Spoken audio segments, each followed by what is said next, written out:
Okay, guys. So yeah, we have Hadrien joining us, and the other guys already introduced themselves earlier. But I believe some of you weren't here, so I guess we'll do another round of introductions. I also again introduce myself. So I'm Amir. I've been with ISG for the past 2 years. So been mostly focused on DeFi research and investment. Also very interested in data analytics, so from that angle I have honor to host some of these amazing guests. I pretty much enjoyed their talks in this afternoon, but yeah, I'll let them say a few words about themselves. Hongbo? Yeah, Hongbo from Debank, just yeah. Hello together, Marijo Radman from Solity Networks. Hi, I am Fabian, the co-founder of KYVE Network. Hey, I'm Harsh from Ethereum Push Notification Service, like the Web3, native Web3 communication protocol. And this is Sismo. We are building an attestation protocol using ZK. Right, so to start with Hongbo, so for Debank, I'm always quite impressed how fast you guys move. Originally, 2 years ago, I used Debank quite a lot for just protocol analytics, not only portfolio dashboard, right? Got it. But in the meantime, you kind of changed the focus, right? So now it's smart wallet, browser wallet, right? And it seems we are also positioning now as some sort of a social middleware. So can you just take us through the evolution of Debank and your perspective, on the product, and I was always also interested why giving up on Debank swap and protocol analytics.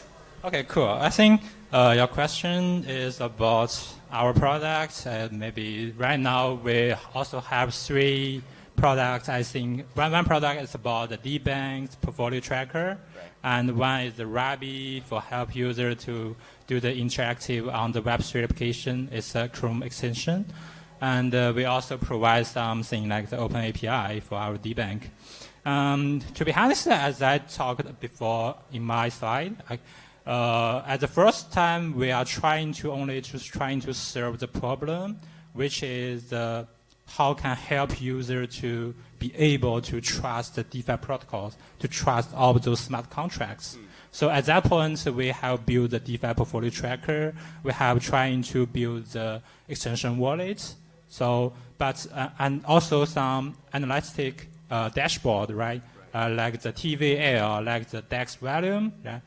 That's at that time we're just trying to help the user to trust the DeFi protocols. But after that, we found that there are also a lot of problem for user to be trusted. So that's why we began to do something like the right now we can call it Web3 social ranking. It's because we want to show the Web3 profile for another guys to show their profile for help user to be trusted. And at last, we're also trying to do the Open API. It's just because, okay, we understand that there are lots of developers in this ecosystem, and we also want help user to be trusted by those developers. So we're trying to provide all we have to those developers. Yeah. So I think it's mainly because at the first time we only found the small question about how to help user to trust smart contract, but after that we found the problem is become bigger and bigger, and our product is become bigger and bigger. Yeah. Okay, makes sense. And why is it actually that you guys are not doing Debank swap anymore? That one had. It's easy to answer because the Chinese regulation is not so friendly for you to provide any swap feature to user. But you're not in China anymore, right? Yeah, right now I'm not in China. so you can bring Debank swap back. Maybe, yeah, maybe. That was my favorite tool. Cool. Okay, yeah. Who else? Marijo, yeah. So Solity, you also talked about it today. It seems like you're approaching this risk from very a general perspective. It can be credit risk, it can be user risk, it can be risk framework for portfolio management. What will be sort of the initial focus for Solity, and what sort of use case are you guys going? Would it be to B or to C? What sort of targeting we have over there? So basically, our focus is like risk frameworks, and we are going to target in the beginning centralized entities. And the reason for that is like we want to have by far the best risk framework out there, and centralized entities are fine with APIs in itself. So basically, the whole complexity of decentralization is not needed there, and we can optimize our risk frameworks to the best possible. And then in the second stage, we are going to decentralize, and the decentralization also mean what level decentralization is necessary for customers. There are customers who like kind of hybrid solutions, and there are customers who want hardcore decentralization, and we will provide both of them. So initially focus on like B2B. yeah. We are a B2B company. We don't aim to go B2C. Basically, we want enhance the current startups and solutions in the market with our solution, making them better and safer. Okay, cool. Fabian, yeah, you talked a lot about the importance of validation, but I think we also have some fresh audience over here. So we also talked a little bit about KYVE network in our presentation earlier today, and why do we find it as a critical piece of the infrastructure. But can you, again, like for those that haven't been here, like explain why do you feel that validation is such a critical piece for like our ecosystem in general, the whole blockchain space, right? Yeah, absolutely. I think the big problem with validation is, I think you said it quite nicely in your presentation, when you said that you're actually using the graph but getting incorrect data sometimes, right? Because what it's going to happen is you have your decentralized network where you can be sure that everything is correctly, mathematically proven, it's valid and it's correct, but the moment you take it off this system into another system like an indexing system and so on, and the transportation gets not validated, mistakes can happen, right? Basically, you're taking away the security you had on-chain to like your off-chain tooling, and then you sit there and it could have incorrect calculations, incorrect states, and so on. So this is why we kind of like really focus on making the transportation valid and like caring about validity there, to then basically being able to then serve more valid and correct data than to your off-chain tooling, of course. Yeah, makes sense. Also, yeah, this first question is obviously like everybody's doing something like around data, but like in very specific niche. So it's very hard to ask one question to everyone, right? But it's sort of like first question targeting like a market positioning of each of these protocols. EPNS, we know each other for now like almost 2 years, right? Yes. Something like that. Yes. At the beginning, I remember like you guys, at that time there was not much like focus on consumer experience, right? Like even today, like some of the DeFi protocols just don't care. Like for example, Curve Finance, right? Amazing UX over there. But you guys were like trying to fill in this gap like since day one, right? If I understand well and follow up with the progress, right? Like currently you are also positioning as like more like a generic computation, like a communication layer P2P, right? So considering that you've been here like for already 2 years, which is a veteran for the crypto space, right? Like how do you like think about EPNS like 2 years ago and positioning as of today? Got it. So, Momir, because this is crypto, it's not 2 years, it's 20 years. But yeah, coming back to the problem. Like, the problem is communication. Like, we are very social. Whenever we are talking to someone or whatever we are doing in our virtual life, it's every time it just boils down to communication. Like, even right now, we are communicating. And when you take that away, a lot of problems surface. Even or especially in the case of DeFi. Like DeFi is such a huge innovation. It has the capability of going and making a global bank. That changes world. But it changes world if you are able to notify people that your loan is going to be expired. It will not change the world for good if someone comes back and they say, oh, my Ether is gone or my tokens are no more. So that was a problem statement that we had, like when we started working on this, and it was a very personal problem for me, more so because I lost in loan liquidations a lot. So that kind of led to the idea that what happens if you bring the usability and UX of Web 2 to Web 3, and all of a sudden, if you do that, you basically are able to get that adoption that we all want. Like innovation, they basically get you early users, they get you tech enthusiasts, but adoption only comes when the barrier or when the technology is invisible. Like no one cares that we are talking on FaceTime via WebRTC protocol. What they care is that, you know, they open up their phone and you have something which can facilitate that. No one cares like how WhatsApp works. What they care about is that when their friends send them a message, they are able to deliver. And that's the same thing which led us to EPNS, and that's the same thing which led us to communication. Now, when we started working on it, we started with notifications because not many people realize, but everything we do is around notification. Even WhatsApp chat is notification, even FaceTime call is notification. And that's why EPNS focused on notification first to make sure that it's decentralized, it's Web3, and then work on more critical components like chat and in the future video call as well. So that's the grand plan or the grand vision of EPNS, to be the de facto layer, not just for Ethereum, but for Web3 as a whole. And you feel that like for push notifications, is it like priority to decentralize this? Because at the end of the day, like the end users are notified, right? It's not going to be communicated to smart contracts that manage like billions of dollars. Like these end users are not going to take automatic action based on like a certain notification.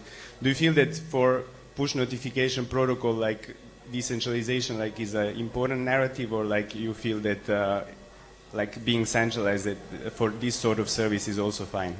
Got it. So actually, it will not work in the centralized space because what centralized notification does is that it ties your data to that particular app, like Facebook knows your data and they will do notifications. But when you are coming to Web3, everything is shared. We have a shared username. That's our wallet address. And therefore, these notifications had to be decentralized because the vision is that crypto wallets, they can trust these notifications because it's trustless, and they can show the users these notifications in the future, therefore improving the UX a lot. It's very much like how Ethereum does it or any other blockchain does it, where the data is decentralized, so any front end can just tap into the data, can just trust the data, and the user owns the data, but at the same time can interact with it everywhere. So that's the reason why Web3 needs a decentralized communication layer rather than a service, because why would you trust a service on Web3 when Web3 is made like to be trustless and to be decentralized? Okay, makes sense. Hadrien, yeah, you are the only one that didn't have time to come to be a speaker today, right? So feel free to take a bit more time, right? So yeah, Sismo, like we are also obviously biased. We are one of the investors in Sismo, and earlier today we also mentioned you guys and the thesis for investing. But maybe for the rest of the audience, like it seems that this privacy narrative has been in the space like for years, right? But it somehow like it still didn't like take off, right? Like why do you think now is the sort of like a good timing to build sort of like privacy solutions in Web3? Yeah, actually maybe we can start like just before privacy, tell a bit about the state of all what we do. There is more and more on-chain data, user own more and more data, but things that, and these guys are making it available for us, are more dynamic. So from this data today, we don't leverage it really. Like I usually have my wallet on this blockchain, this one on that one, even on the same blockchain. Sometimes I have my DeFi wallet that is private. I have my professional wallet on which I receive my salaries from the DAOs. I have my contribution wallets, and there's no way to share data. Like the fact that these wallets, like we don't benefit from the fact that I have actually access to an aggregated reputation. In the end, I own the keys of all my wallets, and so I should be able to have an aggregated view of all my reputation, all my history, and be able to use it in applications. For instance, there could be DeFi protocol that use reputation for interest rate computation. And so now when you think about that, like, what does it mean if your DeFi app uses your social reputation? currently, it would mean that you would link your DeFi wallet with your social wallet, and this is things that we don't want to do. And if you take a look at the current applications, you have DeFi applications, you have governance applications, you have airdrops. Like, there's no link because everyone has different identities, and they don't want to link them together. So this is where privacy is very important. And in Web 2, it didn't take off because Web 2 is centralized. They don't want to create bridges. But in Web 3, we actually can make bridges, right? We have control of our data. We can connect all of this together. But we need privacy so that you don't link your banking account with your social account. So that's why I think that privacy matters, because now we have access to our data, and only users should have the aggregated view. But when they communicate to external apps, they should just reveal what they need.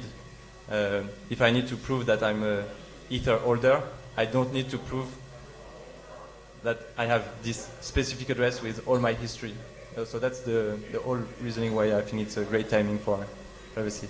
Yeah, makes sense. I think this is to some extent relevant also to Solity, Marijo, right? Like you also brainstormed recently about like the possibility to do like risk framers to analyze the user credit rating, right? Like this is very related. Like credit rating is also part of your DID to some extent. It's just about like analyzing this data and having these models, right? But in order to support some of these, like to integrate with smart contracts to support this sort of like so it doesn't even have to be under collateralized borrowing. It can just be like non-uniform borrowing, in a sense that you, based on your credit rating, you can receive, like you can have different interest rate, like what you mentioned, like based on the identity, or you can have like different collateralization requirements, right? But for Solity, like to be able to serve these use cases, right, like it would have to sort of like find a way to decentralize like their tech stack, right? So how do you think about approaching these use cases and like decentralizing Solity tech stack? The thing is like when we do decentralization, someone has to pay for that. This is the first thing, and because decentralization is 1,000 times more extensive from the computation storage level than a centralized solution. And then the question is like how to make it smart that it works. For, let's say, like risk framework is easy because one risk framework can be used by many protocols, and the bundling of the costs can work with that to get the costs down. For user-specific data in itself, the question is like how big is the add-on in itself, and this goes actually in the risk calculation inside or in the opportunity in itself of the uncollateralized loans in itself.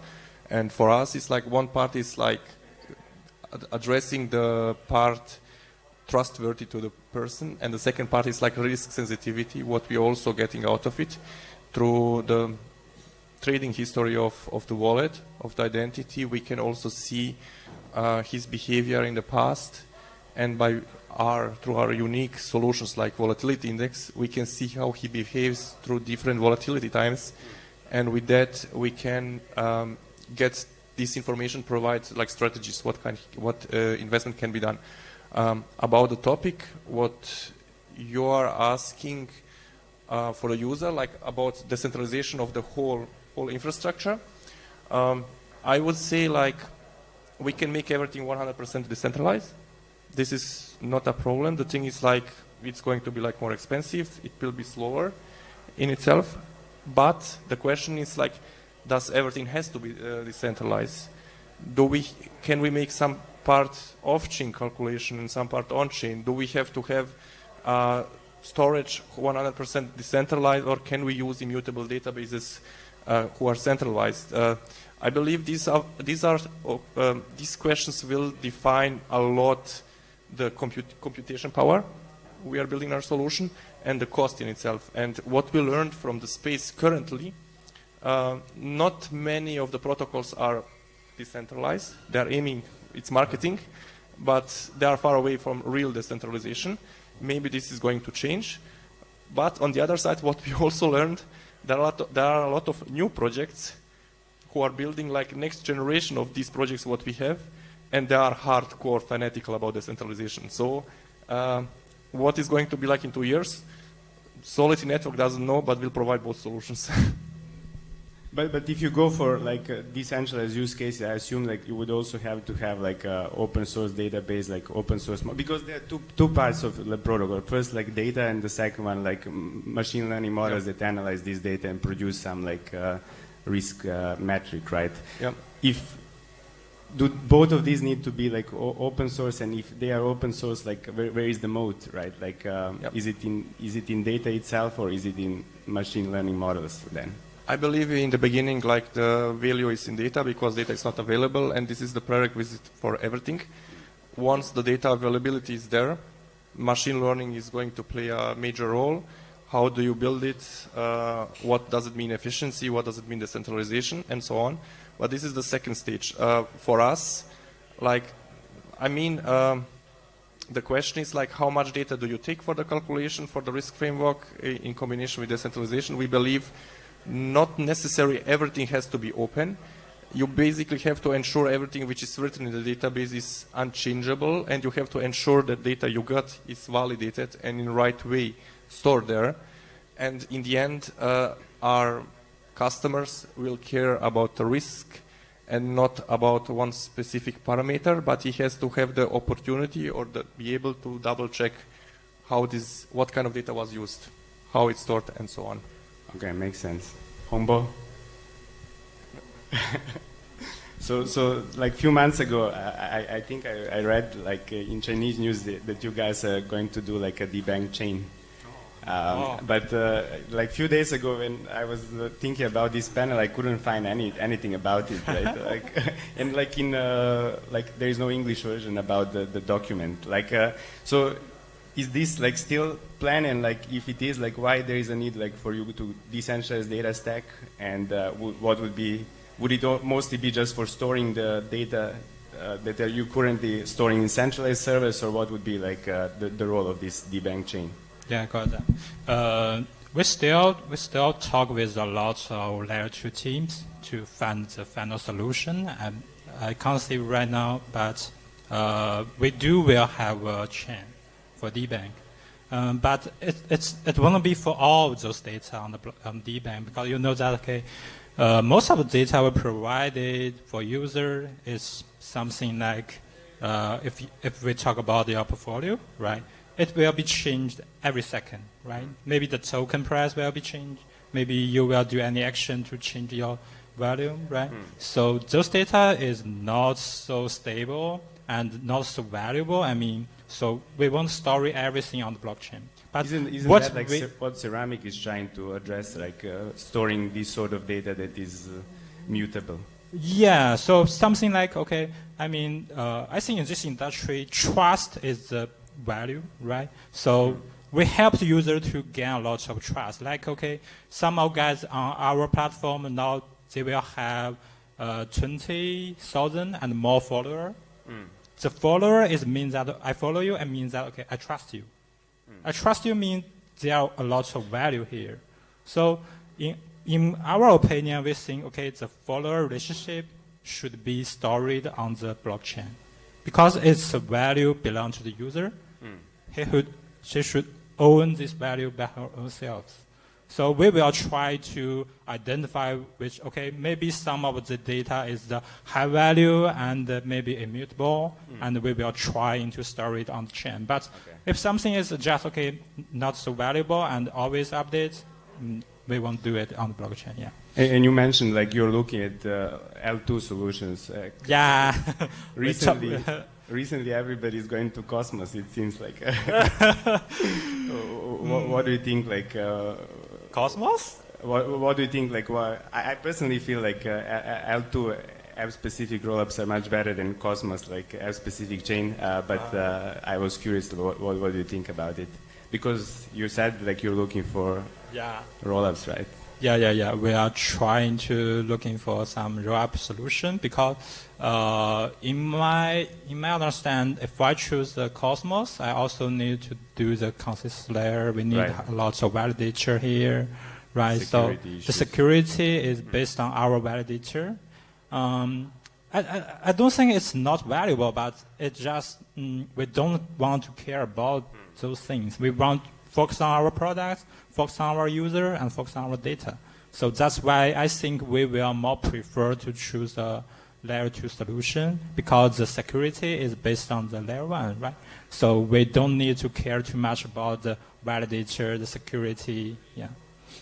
I agree. I feel it would be like waste of resources if now every application goes out there and like tries to spend ton of inflation in the token just to like ensure some sort of security. Like I agree that like it's better focus on the niche like you're performing. If somebody else is like offering the best security, like use it, right? Another problem is if you want to base on Cosmos, it means that you need to issue a token. Then you will get the validator, right? But for a team which don't want to issue a token so early, we need to choose the layer 2. It's not early. You're already in the space for 4 years. Yeah, I missed for 4 years. It's time for token. Yeah, Fabian. Fabian, like, from what I understand, like you guys ensure this like validation by increasing the redundancy, right? Like it's sort of like maybe easy.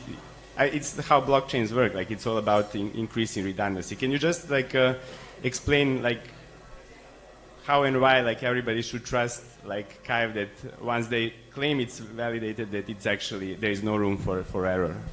Yeah, absolutely. So actually, KYVE itself, we don't create redundancy in the data. That's what we use our permanent storage layer for, like Arweave, or in theory you support other networks as well, but we focus on Arweave right now. And of course, on Arweave, you then create the redundancy in the data. So you are sure that once you store a piece of data, but that's true for all on Arweave, right? You know you can always access this piece of data, like it's permanently stored.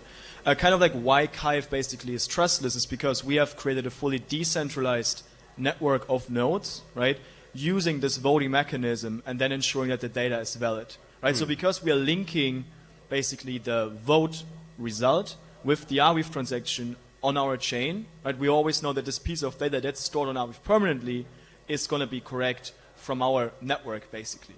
Makes sense. And do you guys, like we had also the graph presentation today, like, and I think you also briefly touched on the graph, right? Like, so would you say, what's wrong with the microphone? Would you say that KYVE is like sort of like complementary to the graph, or like, or you guys like are replacing, taking out like their share as well, like doing indexing and everything like yourself? That's actually a question I get quite a lot. Like, what's your guys' relationship with the graph? And actually, it is a very complementary one. Because basically what we do is we are collecting all this data for them passively anyways, right? So what they can do, even with the new substream feature announced just at the talk, right? It's super powerful because instead of pointing their like substream system to nodes, which you have to spin up in the network, right? Where you have to like pay continuous money for, they can just point them to KYVE and just get them in from there. And because the substream framework is quite generic and super easy to work with, right, you can now start to write substreams and build subgraphs even for non-EVM solutions, right? Because we have non-EVM data, we have like NFT metadata, financing data, and it's just like that, right? You just write a substream, you get it into your subgraph, and you can query for it. So it's very complementary on that level, I would say. Okay. Hadrien, in Sismo, right? Like, who is actually like doing attestation in Sismo protocol, and like, are these entities like also have to be decentralized, or like how to think about this question? Yeah, I think that there's two ways to create attestations. The first one is you are a centralized issuer and you sign a message, basically. This is if you know about verifiable credentials, it's a bit like it works. It works like that. Like it's a central party sign a message that says this data is true and I'm the authenticator. In the case of Sismo, what we try to push is user-generated attestations. So precisely what we allow to do is, let's imagine the list of DAO voters in EPNS. Users put the data in their browser of all EPNS voters. They generate a proof that they are part of this group. So that's how the attestation is created with ZK. They generate themselves the proof that they are a EPNS voter.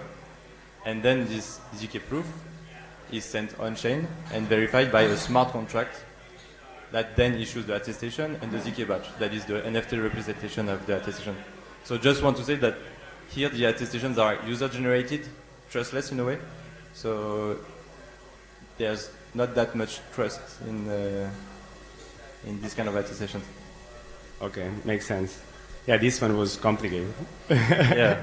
Let's have one simple one. Like how can like some of the DeFi and NFT projects like integrate with Sismo, and like do you already have like partnership with some of them, and like how do you see maybe like Sismo ecosystem like 5 years from now? Like actually it's pretty simple. If you want to you have reputation in 2 places, and you want to extract your reputation to use it somewhere else, you can do that. For instance, I don't know if you know about Lens Protocol, but it's a social media. They might have some issues with civil resistance. There might be like bots or stuff like that. Many projects have this kind of issue. There are a lot of, on the other side, there are a lot of proof of humanity projects or civil resistance projects that are able to create attestation of humanity. And these attestation might be linked to the real name. With Sismo, you can really just take your doxed proof of humanity and send it to a social network like Lens without revealing you just reveal that you are a human, but not which human you are. And generally, whenever you need to bring data from a place to another without doxing yourself, that's where you will have some nice use cases. Like makes again, sense. yeah, in governance. I can go along with that. Maybe not. No. Feel free. No, another thing that I think is very concrete is governance. For now, we vote with tokens, with financial capital, and we would like to vote with reputation, but we don't want to link again our financial wallet with our social wallet, and so that's why we don't see proof of usage or proof of participation in governance in some voting. So that's also something that is very interesting. Okay, makes sense. Harsh, like, how do you guys like think about privacy? Like, if you are building like P2P messaging protocol, like there is this, like first blockchains, everything is transparent, right? But then like messaging, communication, everybody wants to keep it private. Like, how to balance this, and what sort of like architecture needs to be kept on-chain versus off-chain, like for the messaging protocol?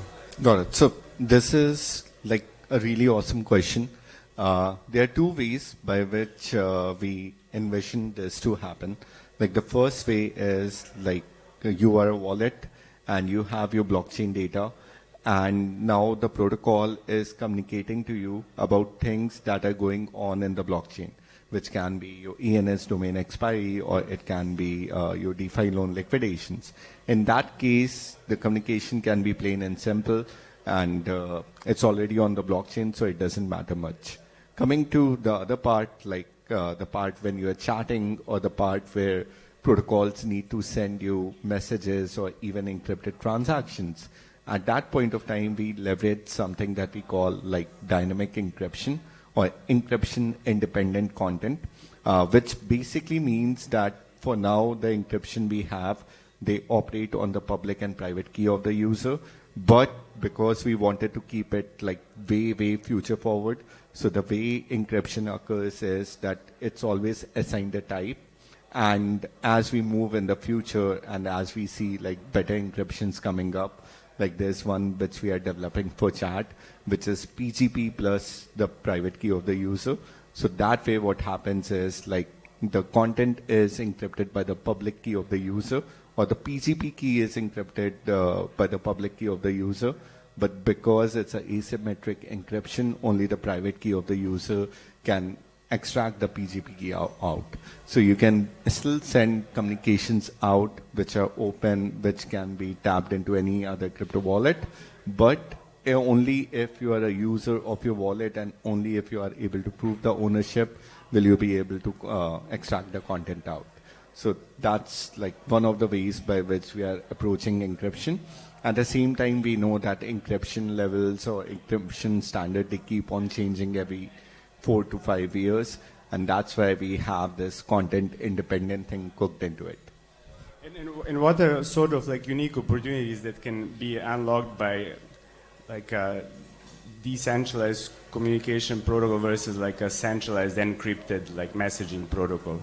Like do you see like any unique use cases like coming out of this, and like why would this like be important, for like example, for someone who is using WhatsApp on a daily basis and everything is encrypted, right? Like how do you think about this question? Got it. So actually the simple answer is we just have to look in the past.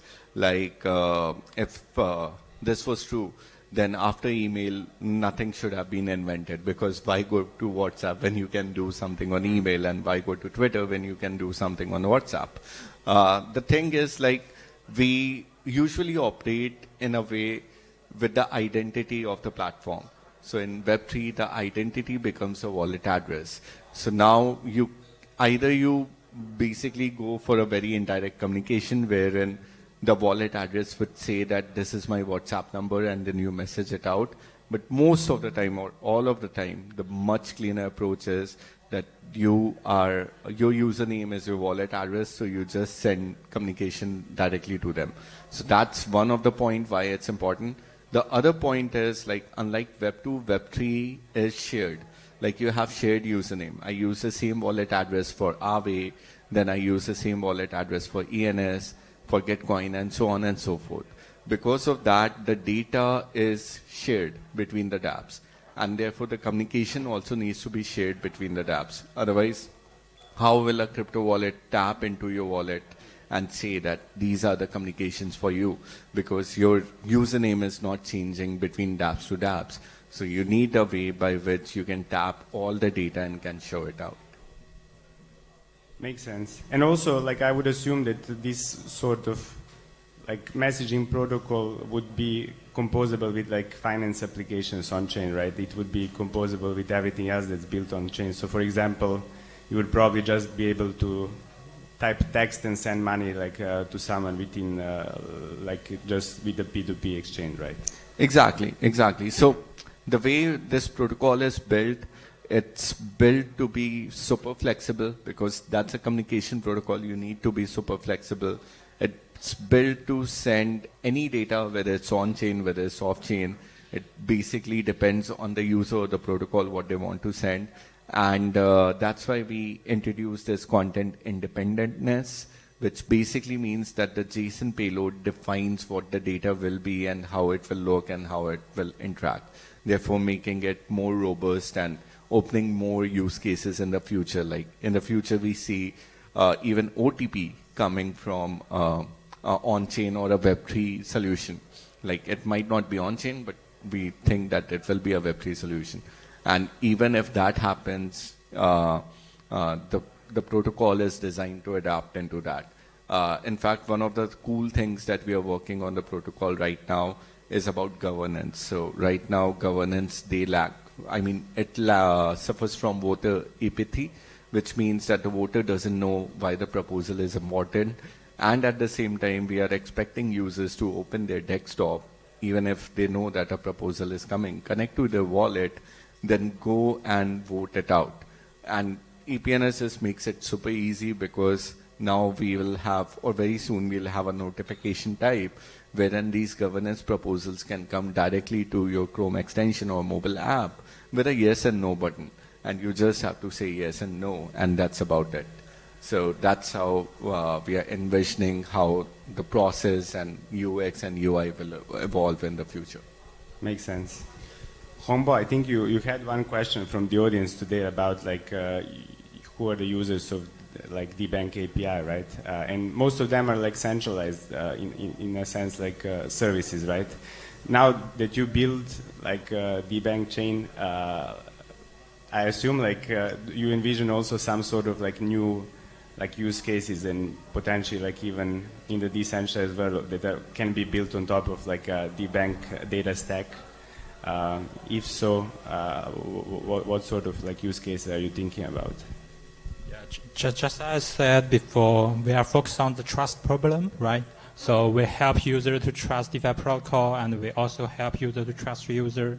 So when we're trying to open our data, the first client will be all those wallets. So that's why things like Coinbase, MetaMask institution, like some Hadrien or other wallets, are trying to integrate our API because they also need to help their user to track and monitor their own assets here. But in the future, I think maybe in this industry, maybe every application, they will become a separate wallet by themselves, because you know that, okay, if you want to deliver a mobile application, I mean, maybe everyone needs to have their own wallet solution, and they also need to help users to track and monitor all their assets.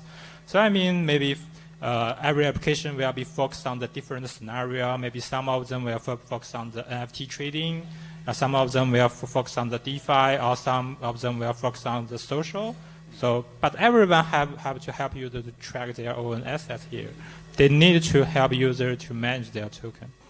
So what I mean about, okay, our API can be widely used when our ecosystem going to be spared to focus on the different scenario. They will need the basic layer of data. And the second layer, I think, we also help users to build their own Web3 profile to help them to be trusted by other users. So that's why right now lots of social applications, they're also talking with us, okay, can you share a lot of data can I share a lot of data to them, help them? Because you know that if we want to do a social, it means that at first I need to trust you, right? I need to know who you are. I need to what you have to do on the blockchain. So in these cases, our data will be fully match these needs. They will use data to help another user to understand, okay, who you are talking with, right? So this is the second, I think the second scenario who is talking with us at most. Personally, I don't find other big scenario. That's wallets and some social applications, yeah, right now. But the thing is, like, you guys are also in sort of like a social graph, right? We provide infrastructure. I mean, we provide infrastructure to help user to trust another guy. But we also have a follower relationship. Right. We're also trying to open it on the blockchain for other developers to use it. Yeah. Okay. Fabian, you talked about main clients of KYVE, like being like layer ones, right? And it seems it's mostly like for archiving like the data so they can reduce the burden on nodes. I was actually very surprised. I think you mentioned Solana is archiving data in like every 7 days or so, right? Besides layer ones, like, do you see demand from, like, what are the data types like that have demand for validating data and like storing it on Riewe through KYVE, obviously?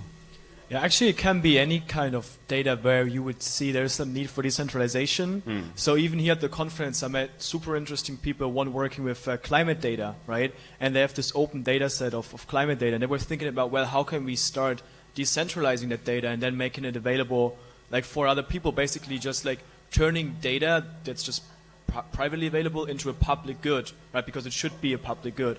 And that's actually some use cases I saw, or a big use case, just finance data, like an Oracle, right? You can quite easily build an Oracle with KYVE and then just have all the data basically being stored there. You can start and get Web 2 data imported into Web 3 by using KYVE, because we can connect to any API. We can connect to a European Central Bank, Euro to USD pricing information, right? And we can just take this on-chain once and then, I don't know, through Excel, through the graph or whatever, make this available to the whole ecosystem. Because I would say it's a really rich kind of like way we can deliver data. It really depends on the use case you have. Or NFT metadata is, for example, also like a big thing, right? Store this on KYVE through on Riewe through KYVE, and then basically you can use this metadata wherever you want. It's not reliable in S3 or somewhere else.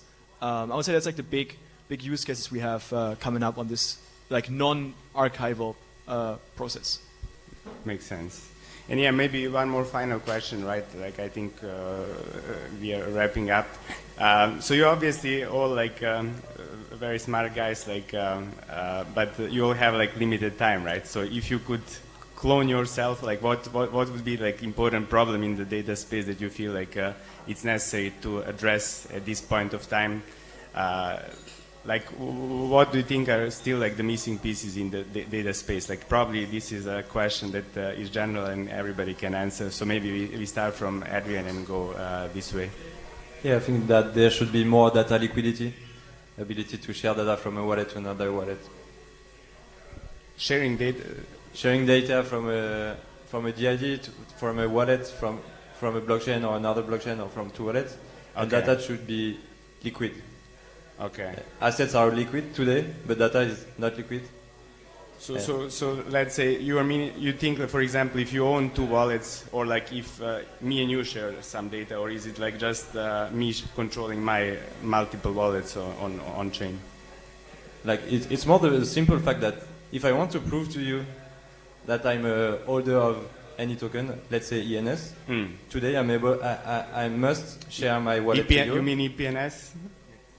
Yeah, EPNS, of course. But yeah, there's no solution today to share my data with consent and with respect to my privacy. And our brains are not ready to understand how important it is, because we've been raised with Web2 accounts, and Web2 companies don't want to share their data. They are walled garden. But this is no longer the case. So we should make the data liquid, create apps that take data from all your identities everywhere. And I think that some of us are all working on this.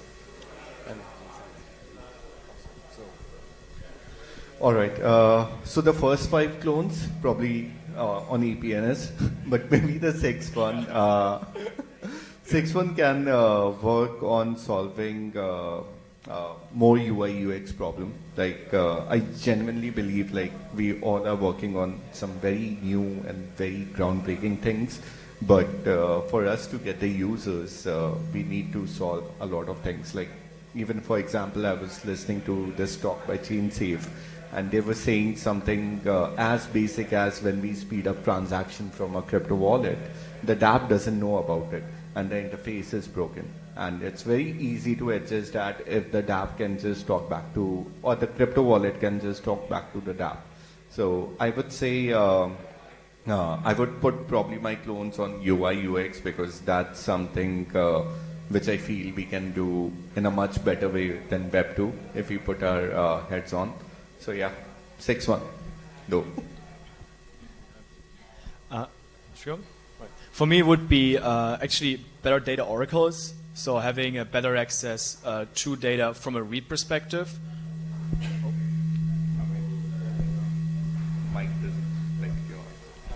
Awesome.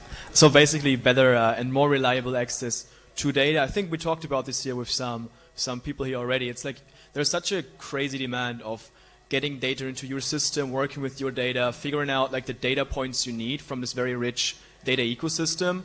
And to be honest, right now, the whole data oracle layer is very, very insecure. We saw with the Terra crash and Chainlink, right, where suddenly DEXs were trading Terra at 10 cents because Chainlink didn't know how to put with the oracle, so they put this like stop thing in there with suddenly incorrect data in a completely like we would think decentralized system, right?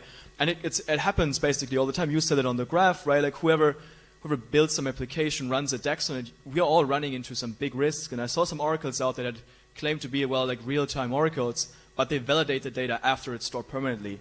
I'm asking myself, well, all right, then someone stores some incorrect data, I use it in my application, I do some completely incorrect risk management, incorrect pricing information, whatever, and then afterwards I can claim, oh yeah, this was incorrect, right? That's really not kind of what we should aim for. We should really aim for like data being as reliable as possible. I think we've done quite a good job on the storage side of things, and now it's really about kind of like the getting it out of storage and getting it into the application side of things.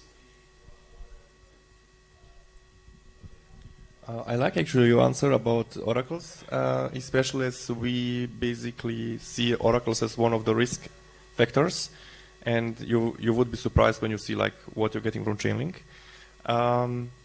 From the topic, what would I do if I don't do if I wouldn't work on Solity? Like there are two topics which are extremely interesting, but it's not the focus of Solity. The first thing is like storage in combination with zero knowledge, basically to enable decentralized storage, but using zero knowledge proofs to secure the privacy of the data. I believe it's a huge topic. It's kind of complicated.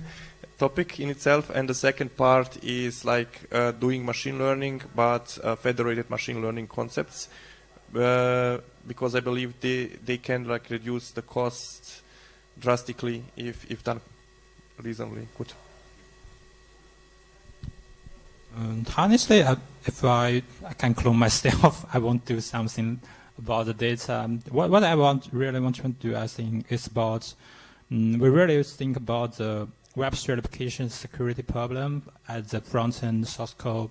You know, right now, I think most of the team is just focused on to audit their smart contracts code at most time, but the front end security also have a lot of problem, I think, because a lot of hacker maybe hack your front-end code and he can easily just transfer users' money to another address. So I think this problem right now is become bigger and bigger because the ecosystem has become bigger and bigger, but just no one so care about it. So if I personally can clone myself, I will focus on this problem. Yeah. Momer, I would actually like the answer from you as well. If you like to clone yourself, what will you work on? Done deal.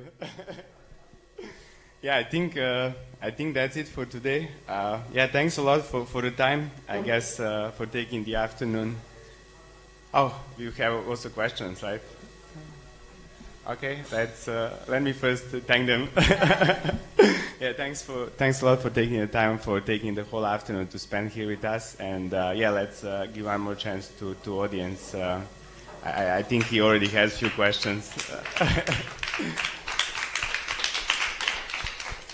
Any questions for the guests? Yeah, okay. Then yeah, that's it. Thanks a lot again. Yeah, we will be around for few more.